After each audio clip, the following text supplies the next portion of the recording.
ସୁରଭି 2024 ପାଇଁ କ୍ୱିଜ୍ ପ୍ରଶ୍ନ ଆଜି ଆମେ ଆଲୋଚନା କରିବା। ପ୍ରଶ୍ନଗୁଡ଼ିକ ଆମର କଳା ଓ ସଂସ୍କୃତି, ବିଜ୍ଞାନ, ଗଣିତ, ଇତିହାସ, ଭୂଗୋଳ ଏବଂ ରାଜନୀତି ବିଜ୍ଞାନ ଓ ପୌଷ୍ଟିକ ଖାଦ୍ୟ ଉପରେ ଆଧାରିତ ରହିବ। ଆସନ୍ତୁ ପ୍ରଥମ ପ୍ରଶ୍ନ ଦେଖିବା। ଓଡ଼ିଆ ନବବର୍ଷ କେଉଁ ଦିନଠାରୁ ଆରମ୍ଭ ହୁଏ?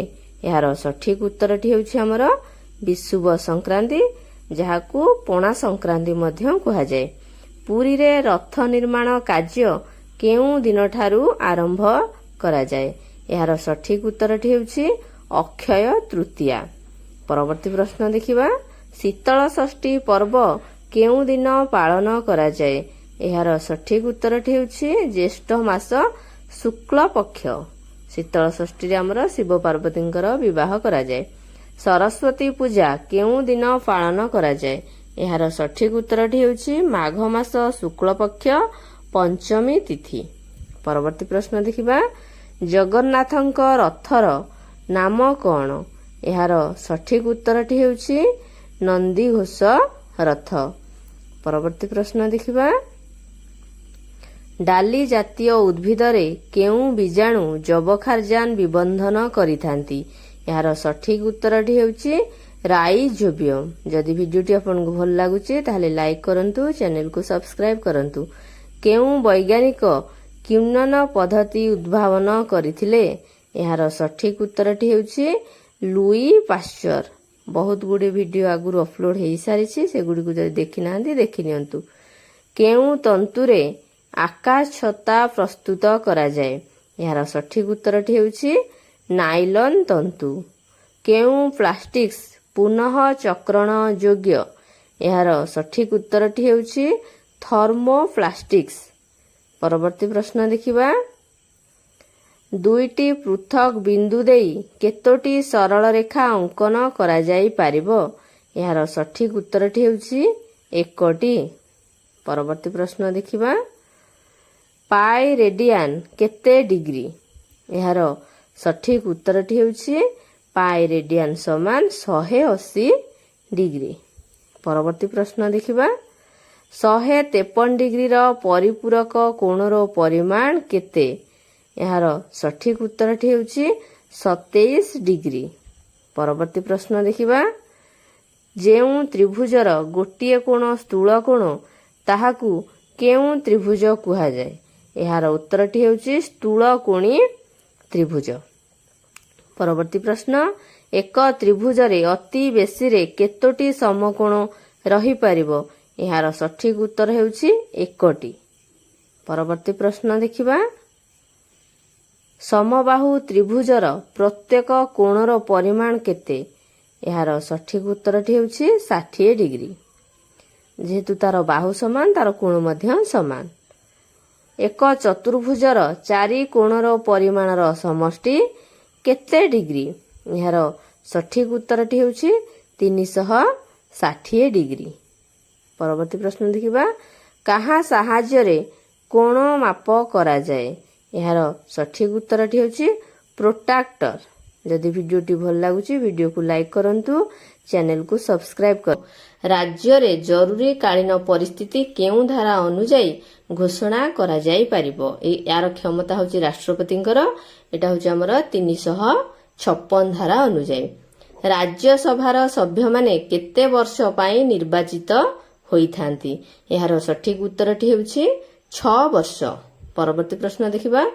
ଆମ ଦେଶର ସର୍ବୋଚ୍ଚ ନ୍ୟାୟାଳୟର ଜନ୍ମ କେବେ ହୋଇଥିଲା? ଅର୍ଥାତ୍ କେବେଠାରୁ ଏହା କାର୍ଯ୍ୟକାରୀ ହୋଇଥିଲା? ଏହାର ଉତ୍ତର ହେଉଛି 1950 ମସିହା ଜାନୁଆରୀ ମାସ 26 ତାରିଖ। ପରବର୍ତ୍ତୀ ପ୍ରଶ୍ନ। ଓଡ଼ିଶାରେ ପ୍ରଥମ କରି ନାରୀ ଶିକ୍ଷା ପାଇଁ 1873 ମସିହାରେ କେଉଁ ବିଦ୍ୟାଳୟ ଆରମ୍ଭ କରାଯାଇଥିଲା? ଏହାର ସଠିକ ଉତ୍ତରଟି ହେଉଛି ରେଭେନ୍ସା ହିନ୍ଦୁ ବାଳିକା ବିଦ୍ୟାଳୟ। ପରବର୍ତ୍ତୀ ପ୍ରଶ୍ନ ଦେଖିବା। ପ୍ରାର୍ଥନା ସମାଜ କିଏ ପ୍ରତିଷ୍ଠା କରିଥିଲେ? ଏହାର ସଠିକ ଉତ୍ତରଟି ହେଉଛି ମହାଦେବ ଗୋବିନ୍ଦ ରାଣାଡେ। ପରବର୍ତ୍ତୀ ପ୍ରଶ୍ନ ଦେଖିବା।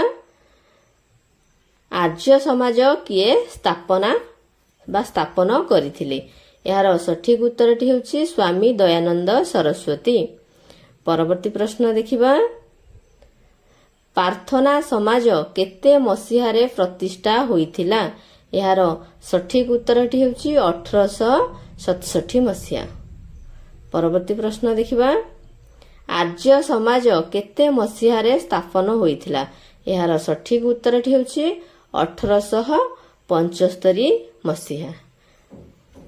ଭୂପୃଷ୍ଠରୁ ପ୍ରାୟ କେତେ ମିଟର ଗଭୀରତା ପର୍ଯ୍ୟନ୍ତ କୋଇଲା ସ୍ତର ରହିଥାଏ? ଏହାର ସଠିକ ଉତ୍ତର ହେଉଛି 1200 ମିଟର। ପରବର୍ତ୍ତୀ ପ୍ରଶ୍ନ।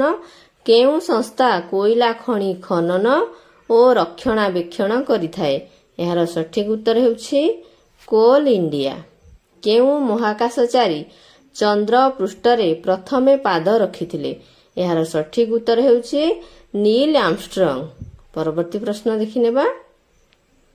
ସୂର୍ଯ୍ୟଙ୍କ ଠାରୁ ପୃଥିବୀର ଦୂରତା କେତେ? ଏହାର ସଠିକ ଉତ୍ତରଟି ହେଉଛି 150 ନିୟୁତ କିଲୋମିଟର ବା 150 ନିୟୁତ କିଲୋମିଟର। ସୌର ଜଗତର ବୃହତ୍ତମ ଗ୍ରହର ନାମ କ'ଣ?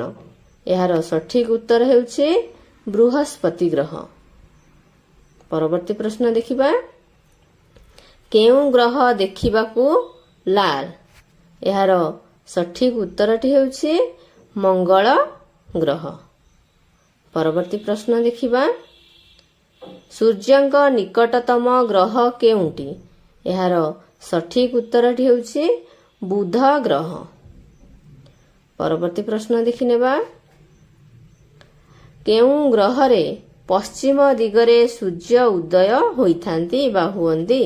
ଏହାର ସଠିକ ଉତ୍ତର ହେଉଛି ଶୁକ୍ର ଓ ୟୁରେନସ୍। ଏହି ଦୁଇଟି ଗ୍ରହକୁ ଛାଡ଼ିଦେଲେ ଅଲଗା ସବୁଠି ଆମର ପୂର୍ବ ଦିଗରେ ସୂର୍ଯ୍ୟ ଉଦୟ ହୁଅନ୍ତି। ପ୍ରଥମ ବିଶ୍ୱଯୁଦ୍ଧ କେବେ ଆରମ୍ଭ ହୋଇଥିଲା? ଏହାର ସଠିକ ଉତ୍ତର 1914 ମସିହା। ପରବର୍ତ୍ତୀ ପ୍ରଶ୍ନ। ଯୁକ୍ତରାଷ୍ଟ୍ର ଆମେରିକା କେବେ ପ୍ରଥମ ବିଶ୍ୱଯୁଦ୍ଧରେ ଜଡ଼ିତ ହେଲା? ଏହାର ସଠିକ ଉତ୍ତର 1917 ମସିହା। ପରବର୍ତ୍ତୀ ପ୍ରଶ୍ନ ଦେଖିବା। ଭାରତର ଦକ୍ଷିଣତମ ସ୍ଥାନକୁ କ'ଣ କୁହାଯାଏ? ଏହାର ସଠିକ ଉତ୍ତର ହେଉଛି ଇନ୍ଦିରା ପଏଣ୍ଟ। ପରବର୍ତ୍ତୀ ପ୍ରଶ୍ନ ଦେଖିବା। ଭାରତର କେଉଁ ରାଜ୍ୟ କ୍ଷେତ୍ରଫଳ ଦୃଷ୍ଟିରୁ ବୃହତ୍ତମ ଅଟେ? ଏହାର ସଠିକ ଉତ୍ତର ହେଉଛି ରାଜସ୍ଥାନ ରାଜ୍ୟ। କାରଣ ଏଠି ଆମର ଥର୍ ମରୁଭୂମି ଅଛି, ତେଣୁ ବଡ଼ ଏରିଆ। ଭାରତର କ୍ଷେତ୍ରଫଳ ଦୃଷ୍ଟିରୁ କ୍ଷୁଦ୍ରତମ ରାଜ୍ୟର ନାମ କ'ଣ? ଏହାର ସଠିକ ଉତ୍ତରଟି ହେଉଛି ଗୋଆ। ପରବର୍ତ୍ତୀ ପ୍ରଶ୍ନ। 2011 ଜନଗଣନା ଅନୁସାରେ ଓଡ଼ିଶାର ସାକ୍ଷରତା ହାର କେତେ? ଏହାର ସଠିକ ଉତ୍ତର ହେଉଛି 73.45%। ଭାରତରେ ଦକ୍ଷିଣ ପାର୍ଶ୍ୱରେ ଥିବା ପଡ଼ୋଶୀ ଦେଶମାନଙ୍କର ନାମ କ'ଣ? ଏହାର ସଠିକ ଉତ୍ତର ହେଉଛି ଶ୍ରୀଲଙ୍କା ଓ ମାଳଦ୍ୱୀପ। ଏଗୁଡ଼ିକ ଦେଖନ୍ତୁ ଆମର ଜଳରେ ଆମର ପଡ଼ୋଶୀ, ସ୍ଥଳ ଭାଗରେ ନୁହେଁ। କେଉଁ ରାଜ୍ୟରୁ କଥକଲି ଶାସ୍ତ୍ରୀୟ ନୃତ୍ୟ ସୃଷ୍ଟି ହୋଇଛି? ଏହାର ଉତ୍ତରଟି ହେଉଛି କେରଳ ରାଜ୍ୟ। ସିପାହୀ ବିଦ୍ରୋହ କେବେ ହୋଇଥିଲା? ଏହାର ସଠିକ ଉତ୍ତରଟି ହେଉଛି 1857 ମସିହା। ପରବର୍ତ୍ତୀ ପ୍ରଶ୍ନ ଦେଖିବା। ଭାରତରେ ଆଇନ ଅମାନ୍ୟ ଆନ୍ଦୋଳନ କେବେ ଆରମ୍ଭ ହୋଇଥିଲା? ଏହାର ସଠିକ ଉତ୍ତରଟି ହେଉଛି 1930 ମସିହା। ଯଦି ଭିଡ଼ିଓଟି ଆପଣମାନଙ୍କୁ ଭଲ ଲାଗିଲା ଚ୍ୟାନେଲକୁ ସବସ୍କ୍ରାଇବ୍ କରନ୍ତୁ, ଭିଡ଼ିଓକୁ ଲାଇକ୍ କରନ୍ତୁ ଏବଂ ସାଙ୍ଗମାନଙ୍କ ସହିତ ଏହାକୁ ସେୟାର କରନ୍ତୁ। ଅଲଗା ଭିଡ଼ିଓ ଗୁଡ଼ିକ ଆମ ଚ୍ୟାନେଲ ଅପଲୋଡ଼ ହୋଇସାରିଛି, ସେଗୁଡ଼ିକୁ ଦେଖିବାକୁ